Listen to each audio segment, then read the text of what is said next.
Elon Musk is the richest person on the planet today with a net worth of over $250 billion. But did you know that about a century ago there was a man who was worth over $400 billion in today's money? This amount is so big that it would make him richer than Elon Musk and Bernard Arnault's wealth combined. The individual in question is John D. Rockefeller. He was an American entrepreneur and philanthropist who formed the Standard Oil Company. Standard Oil Company was the first big American corporate trust which dominated the oil industry. Let's explore the life of this American oil magnate and his rise to the greatest financial success in modern history.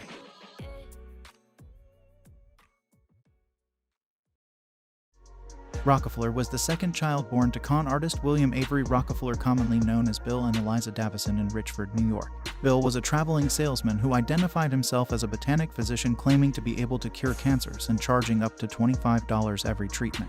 Throughout his life, Bill was notorious for conducting schemes, while Eliza was a stay-at-home mom who tried to keep her family together while Bill was away for long periods of time. Eliza was frugal by nature and circumstance, and she instilled in her son the belief that willful waste produces terrible want. John helped out around the house and supplemented his income by growing turkeys, selling potatoes and candies, and ultimately lending modest amounts of money to neighbors. He always got the better end of any bargain by trading dishes for platters, as his father advised. He later stated, "From the beginning, I was trained to work, to save, and to give." When Rockefeller was a boy, his family moved to Moravia, New York, and to Owego, New York in 1851, where he attended Owego Academy. In 1853, his family moved to Cleveland, Ohio, where he attended his high school. In September 1855, when Rockefeller was 16, he got his first job as an assistant bookkeeper working for a small commission firm in Cleveland called Hewitt & Tuttle. Rockefeller received $16 a month for his 3-month working. During his first year, he received $31 a month, which was increased up to $58 a month for his excellence at the job. As a youth, Rockefeller said that his two great ambitions were to make $100,000, which is equivalent to $3.7 million in 2022 dollars, and to live 100 years. At the age of 19, Rockefeller formed a commercial partnership with a neighbor named Morris Clark. They established their own commission firm with a $2,000 investment by each. They had made a profit of $4,400 in 1860 and $17,000 in 1861, after grossing $450,000 in their first year of operation. The commission merchant industry was very competitive. Clark and Rockefeller's success owed much to Rockefeller's inherent business acumen.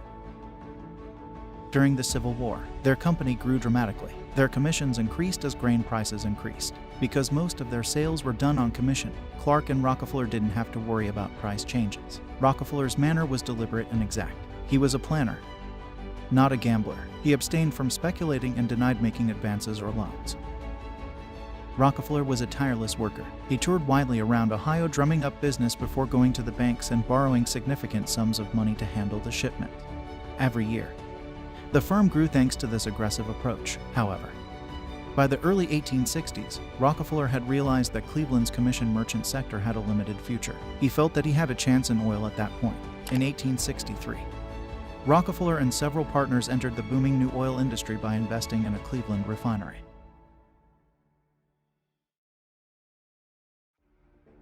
In 1865, Rockefeller took out a loan to buy out some of his partners and gain control of the refinery, which had grown to be Cleveland's largest. He attracted additional partners and developed his commercial interests in the expanding oil sector during the following few years. Kerosene, a petroleum-based fuel used in lights, was becoming an economic necessity at the time. In 1870, Rockefeller, his younger brother William Henry Flagler, and a number of other persons created the Standard Oil Company of Ohio, whose president and major stakeholder was John D. Rockefeller. Standard Oil established a monopoly in the oil business by the acquisition of refineries and building firms to distribute and advertise its products globally. These enterprises were merged into the Standard Oil Trust in 1882.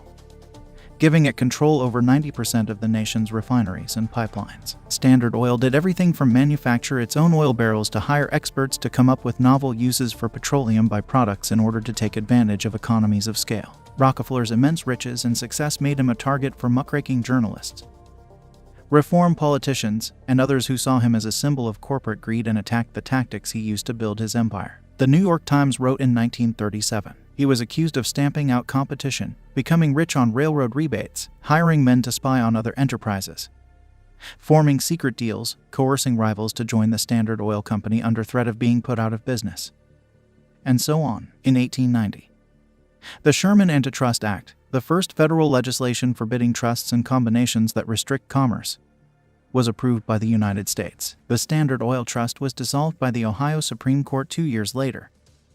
Nevertheless, the trust's activities were quickly absorbed by Standard Oil of New Jersey, which served as a holding corporation. In 1911, after years of litigation, the United States Supreme Court concluded that Standard Oil of New Jersey had breached antitrust laws and ordered the company to dissolve, which was thus broken up into more than 30 individual companies.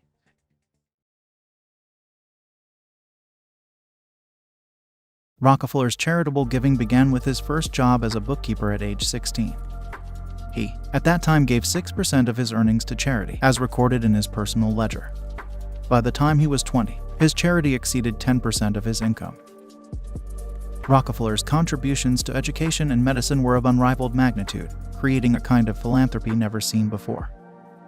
Moreover, his investments and giving strategies perpetuated the modern foundation model established by Andrew Carnegie. His major philanthropy have been to the University of Chicago, funding its establishment in 1962. He also set up the Rockefeller Institute for Medical Research, now known as Rockefeller University, and his gifts to it totaled $50 million by the 1930s. Rockefeller also founded the General Education Board in 1903. The General Education Board helped to establish high schools throughout the South by providing free professional advice on improving instruction and education.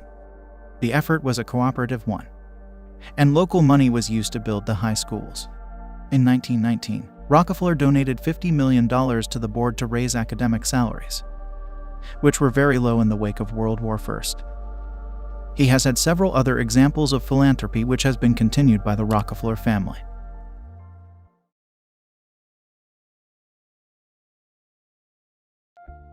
In his 50s, Rockefeller suffered from moderate depression and digestive troubles. During a stressful period in the 1890s, he developed alopecia, the loss of some or all body hair. His mustache disappeared and his hair never grew back. But other health complaints subsided as he lightened his workload. Rockefeller died of arteriosclerosis on May 23, 1937. Arteriosclerosis is the thickening, hardening, and loss of elasticity of the walls of arteries. Rockefeller died less than 2 months shy of his 98th birthday at the Casements, which was his home in Ormond Beach, Florida. He was buried in Lakeview Cemetery in Cleveland. When he died, his net worth was estimated to be $1.4 billion, which would be worth over $400 billion in 2022 after adjusting the inflation. Let me remind you that Rockefeller accumulated well over $100,000 and lived for 97 years. He achieved well over his target in his lifetime in terms of money and lived almost a century, as he had set the goal in his youth.